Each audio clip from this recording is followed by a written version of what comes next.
வணக்கம், welcome to ருசித்திரு. இன்றைக்கி கறி குழம்பே மிஞ்சிற அளவுக்கு ரொம்பவே டேஸ்டான பட்டர் பீன்ஸ் கிரேவி தான் நான் செய்ய போகிறேன். இந்த பட்டர் பீன்ஸ் மசாலா எப்படி பண்ணுறதுன்னு பார்த்துடலாம் வாங்க.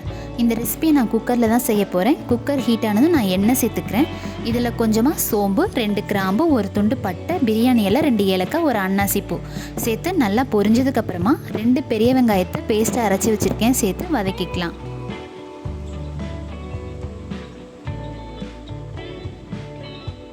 இப்போ வெங்காயம் தண்ணியெல்லாம் வற்றி கலர் மாதிரி நல்லா வதங்கி வருது.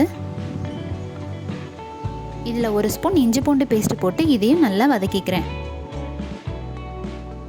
இதில் 2 மீடியம் சைஸ் தக்காளியை பேஸ்ட்டை அரைச்சி சேர்த்து இதையும் நல்லா வதக்கிக்கிறேன்.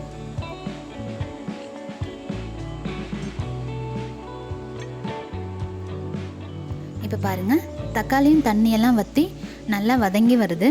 இதில் மசாலா சேர்த்துக்கலாம்.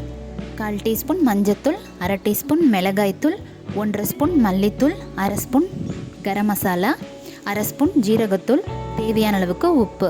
இப்போ இதையும் நல்லா கலந்து விட்டுடலாம். இப்போது மசாலாவோட பச்சை வாசனைலாம் போய் எண்ணெயில் நல்லா சுருண்டு வருது.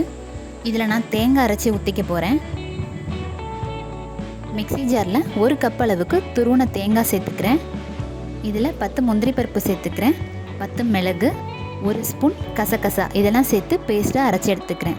இப்போ இந்த தேங்காய் பேஸ்ட்டையும் மசாலாவோடு சேர்த்து நல்லா வதக்கிக்கலாங்க.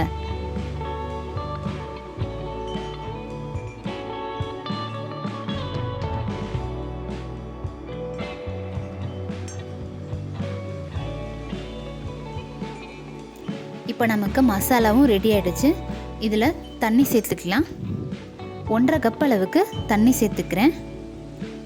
இதில் 1 கப்பு பட்டர் பீன்ஸ் வச்சுருக்கேன், இதையும் சேர்த்து நல்லா கலந்துக்கலாம்.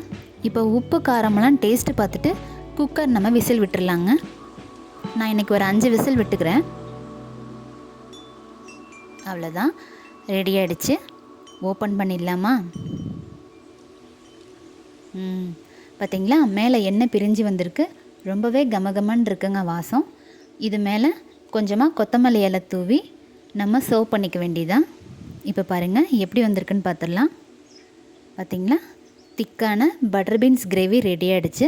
இது நீங்கள் சப்பாத்தி, பரோட்டா, இட்லி, தோசை எல்லாத்துக்குமே அல்டிமேட்டாக இருக்குங்க. ட்ரை பண்ணி பார்த்துட்டு எப்படி இருந்துச்சுன்னு உங்கள் ஃபீட்பேக்ஸை எனக்கு கமெண்ட்டில் சொல்லுங்கள். இந்த வீடியோ உங்களுக்கு பிடிச்சிருந்தா லைக் பண்ணுங்கள், ஷேர் பண்ணுங்கள், சப்ஸ்கிரைப் பண்ணுங்கள். மறக்காமல் பக்கத்தில் இருக்க பெல் ஐக்கானையும் தட்டி விட்டுருங்க.